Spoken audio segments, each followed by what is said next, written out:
तो चलिए आज की वीडियो बेहद खास होने वाली है, क्योंकि आज की वीडियो में मैं आपको बताऊंगी कि आपके लाभार्थी किस तरह स्वयं अपना एफआरएस का प्रोसेस कर सकते हैं। इसीलिए इस वीडियो को अंत तक और बिना स्किप करे हुए देखें, ताकि आपसे कोई भी पॉइंट मिस ना हो जाए और आप अपने बेनिफिशरीज को इसकी सही जानकारी दे सकें। तो चलिए शुरू करते हैं आज का वीडियो। तो इसके लिए लाभार्थी POSHANTRACKER.in पर जाएंगे और POSHANTRACKER.in पर जाने के बाद वो यहाँ पर जो एरो दिख रहा है इस पर जाएंगे और इस पर जाने के बाद हमारे पास पहला ही ऑप्शन आता है बेनिफिशियरी लॉगिन। और बेनिफिशियरी लॉगिन को एक्सेस करने का डायरेक्ट लिंक मैं आपको डिस्क्रिप्शन में भी प्रोवाइड कर दूँगी। आप वहाँ से भी डायरेक्टली बेनिफिशियरी लॉगिन पर एक्सेस कर सकते हैं। तो लाभार्थी यहाँ से बेनिफिशियरी लॉगिन पर जाएंगे और बेनिफिशियरी लॉगिन पर जाने के बाद लाभार्थी यहाँ पर अपना मोबाइल नंबर डालेंगे। और आप यहाँ पर ध्यान दें, लाभार्थी को यहाँ पर वो फ़ोन नंबर डालना है जो उन्होंने अपने आप को पोषण ट्रैकर पर रजिस्ट्रेशन करवाते समय दिया था। तो आप यहाँ पर विशेष ध्यान दें, आपको वो नंबर डालना है यहाँ पर, यानी कि लाभार्थी को यहाँ पर वो नंबर डालना है जो उन्होंने आंगनवाड़ी वर्कर को खुद को पोषण ट्रैकर पर रजिस्टर करवाते समय दिया था। तो चलिए हम यहाँ पर मोबाइल नंबर डालते हैं।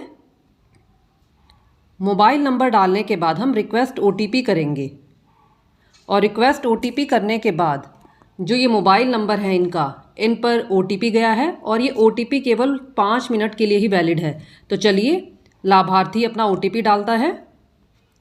4 अंकों का OTP डालने के बाद लाभार्थी OTP को वेरीफाई करेंगे और वेरीफाई करने के बाद आप देखेंगे कि आपके पास इस मोबाइल नंबर से जितने भी लाभार्थी ऐड हैं उनकी लिस्ट आ जाएगी। और आप ध्यान देंगे, हम एक मोबाइल नंबर से केवल 5 ही लाभार्थी ऐड कर सकते हैं। और अब आप यहाँ पर देखेंगे कि हमारे जो ये बच्चे हैं 2 साल 8 महीने की, इनकी eKYC नहीं हुई है। तो हम eKYC करने के लिए, यानी कि लाभार्थी eKYC करने के लिए यहाँ पर कंप्लीट eKYC पर जाएंगे और कंप्लीट eKYC पर जाने के बाद ये बच्चा मेरा खुद के आधार से ऐड है। तो इसीलिए हमारे पास यहाँ पर 3 ऑप्शन आते हैं, मदर, फादर और गार्जियन। तो हम यहाँ पर किसी भी एक को सिलेक्ट करके उनकी eKYC कर सकते हैं। तो मान लीजिए अगर मैं मदर को सिलेक्ट करती हूँ तो मुझे यहाँ पर मदर का ही आधार नंबर डालना है। फादर को सिलेक्ट करूँगी तो मुझे यहाँ पर फादर का ही आधार नंबर डालना है। और यदि मैं गार्जियन को सिलेक्ट करती हूँ तो मुझे यहाँ पर गार्जियन का ही आधार नंबर डालना है। तो चलिए मैं यहाँ पर मदर को सिलेक्ट करके मदर का ही eKYC और फ़ोटो कैप्चर करेंगे। तो यानी कि लाभार्थी ने यहाँ पर अपना आधार नंबर डाला। तो चलिए लाभार्थी अपना आधार नंबर डालेंगे। तो यहाँ पर माता का आधार नंबर डाल दिया गया है। तो यहाँ से फिर प्रोसीड करते हैं और प्रोसीड करने के बाद यदि आप चाहें तो यहाँ से डिटेल को एडिट भी कर सकते हैं। तो हम एडिट डिटेल्स पर जाएंगे। यदि आप आधार नंबर चेंज करना चाहते हैं, यदि आपको लगता है कि आपने आधार नंबर गलत डाल दिया है, तो आप एडिट में जाकर डिटेल्स चेंज भी कर सकते हैं। तो चलिए मैं आधार नंबर दोबारा से डालती हूँ। आधार नंबर डालने के बाद हम प्रोसीड करते हैं और प्रोसीड करने के बाद हमें पहले eKYC करनी है। तो eKYC करने के लिए हम प्रोसीड करेंगे और प्रोसीड करने के बाद आपको यहाँ पर फिर से आधार नंबर डालना है।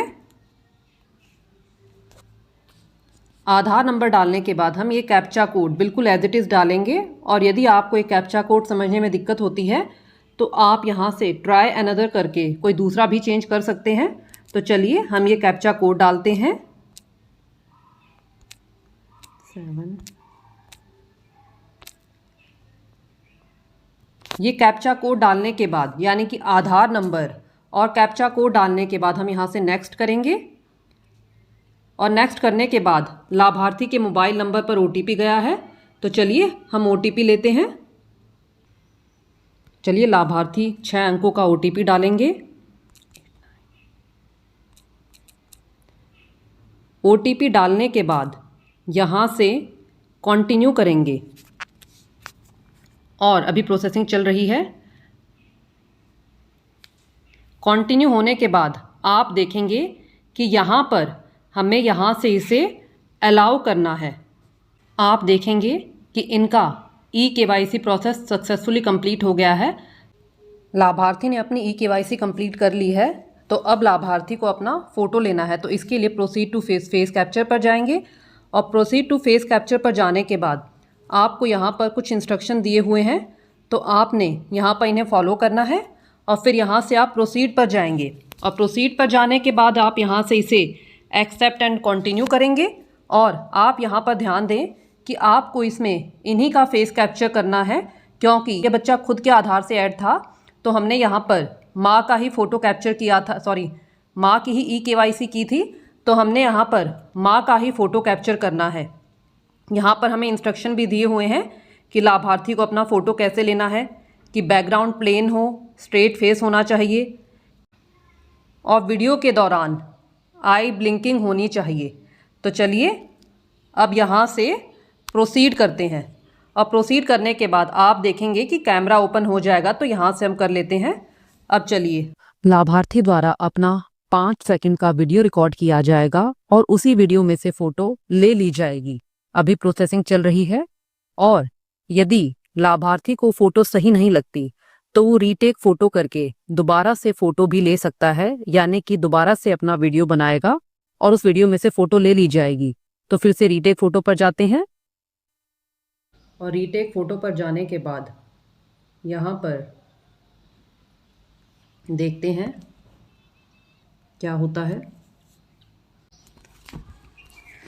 ये फ़ोटो सही लग रही है, तो चलिए हम यहाँ से अब वेरीफाई फ़ोटो करते हैं और वेरीफाई फ़ोटो करने के बाद देखेंगे इनके में भी वही सेम प्रोसेस होता है जो आंगनवाड़ी कार्यकर्ता अपने में करती हैं। यानी कि जब लाभार्थी अपनी ई-केवाईसी करेंगे तो सारे वही स्टेप्स फॉलो करने हैं जो कि आंगनवाड़ी कार्यकर्ता द्वारा किए जाते हैं। तो आप यहाँ पर देखेंगे इनका फेस वेरिफिकेशन सक्सेसफुल हो चुका है, तो हम यहाँ से डन करेंगे और डन करने के बाद आप यहाँ पर देखेंगे कि इनकी ई-केवाईसी कंप्लीट हो चुकी है और फेस भी वेरीफाइड है। यहाँ पर आप ध्यान दें, कई वर्कर्स द्वारा जो बच्चे खुद के आधार से ऐड हैं उन केसेस में उन्होंने बच्चे की ही ई-केवाईसी कर दी है और बच्चे का ही फेस कैप्चर कर दिया है, जिस कारण काफी समस्या आ रही हैं। तो इन सब केसेस के लिए आंगनवाड़ी वर्कर या तो स्वयं बेनिफिशियरी लॉगिन में जाकर और लाभार्थी से ओटीपी लेकर चेंज ई-केवाईसी कर ले, और यदि लाभार्थी ओटीपी ना दे तो उन्हें सारा प्रोसेस समझा दे ताकि वो चेंज ई-केवाईसी कर सकें और आपको कोई समस्या ना हो। और हाँ, यदि आप ई-केवाईसी चेंज करना चाहें, यानी कि यदि आप चाहते हैं कि यहाँ पर मदर के बदले फादर की ई-केवाईसी हो, क्योंकि ये बच्चा मेरा खुद के आधार से ऐड है, तो यहाँ पर हम मदर, फादर और गार्जियन में से किसी की भी कर सकते हैं। और यदि आप ई-केवाईसी चेंज करना चाहते हैं, फिलहाल हमने यहाँ पर मदर की ई-केवाईसी करी हुई है, और यदि आप किसी और की ई-केवाईसी करना चाहते हैं तो आप यहाँ से चेंज ई-केवाईसी पर जाकर ई-केवाईसी चेंज भी कर सकते हैं। लेकिन आप ध्यान दें, बच्चा यदि माता के आधार से ऐड है तो माता का ही एफआरएस होगा और पिता के आधार से ऐड है तो पिता का ही एफआरएस होगा। और यदि बच्चा गार्जियन यानी कि दादा दादी के आधार से ऐड है तो एफआरएस भी उन्हीं का होगा। आप देखेंगे कि इन लाभार्थी द्वारा बेनिफिशियरी लॉगिन पर जाकर खुद ही अपना एफआरएस किया गया था, और जब वर्कर द्वारा अपनी आईडी ओपन कर यानी कि अपना पोषण ट्रैकर ओपन करा गया तो इनका कंप्लीट था। तो वर्कर टीएचआर पर गई, उन्होंने दिन सिलेक्ट किए, फेस ऑथेंटिकेशन किया और उन्होंने प्रोसीड किया। और प्रोसीड पर जाने के बाद आप देखेंगे कि यहाँ पर कैमरा ओपन हो जाएगा, तो वर्कर द्वारा फिर इनका फेस कैप्चर किया गया और फेस कैप्चर होने के बाद अभी इमेज वेरीफाई नहीं हुई, फिर से फोटो ली गई, तो इमेज अब वेरीफाई हो गई है और आप देखेंगे कि इनका फेस भी वेरीफाई हो गया है, यानी कि इनका फेस ऑथेंटिकेटेड हो गया है और इनको जो 25 दिन सिलेक्ट किए गए थे उतने दिन का राशन भी दे दिया गया है। तो आपने देखा कि जब लाभार्थी ने बेनिफिशियरी लॉगिन से खुद एफआरएस कंप्लीट किया तो वर्कर के में भी वो शो कर देता है। तो चलिए अब हम जानते हैं कुछ ध्यान देने योग्य बातें। बेनिफिशियरी लॉगिन में लाभार्थी उस मोबाइल नंबर से लॉगिन करेंगे जो उन्होंने अपने आप को पोषण ट्रैकर पर रजिस्ट्रेशन करवाते समय दिया था, और ओटीपी भी उसी नंबर पर जाएगा। लेकिन ई-केवाईसी करते समय ओटीपी आधार रजिस्टर्ड मोबाइल नंबर, यानी कि जो उनका मोबाइल नंबर उन्होंने आधार में दिया था, यानी कि आधार बनवाते समय दिया था, उस पर जाएगा। आप यहाँ पर देखेंगे, यहाँ पर बेनिफिशियरी लॉगिन में दूसरा नंबर था और जो ई-केवाईसी करी गई यानी कि जो आधार में नंबर था वो दूसरा था। तो आप इस बात का ध्यान देंगे। और किसी भी केस में बच्चे का एफआरएस नहीं करना है, यानी कि ना तो बच्चे की ई-केवाईसी करनी है और ना ही फेस कैप्चर करना है, भले ही बच्चा खुद के आधार से ऐड हो। इस केस में मदर, फादर और गार्जियन में से किसी एक को लेकर सारा प्रोसेस करना है। और यदि गलती से आंगनवाड़ी वर्कर द्वारा बच्चे का एफआरएस कर दिया गया है तो चेंज ई-केवाईसी से उसे बदला भी जा सकता है। फोटो कैप्चर के लिए लाभार्थी द्वारा फ्रंट कैमरे से 5 सेकंड की वीडियो रिकॉर्ड होगी और उसी वीडियो से फोटो लिया जाएगा।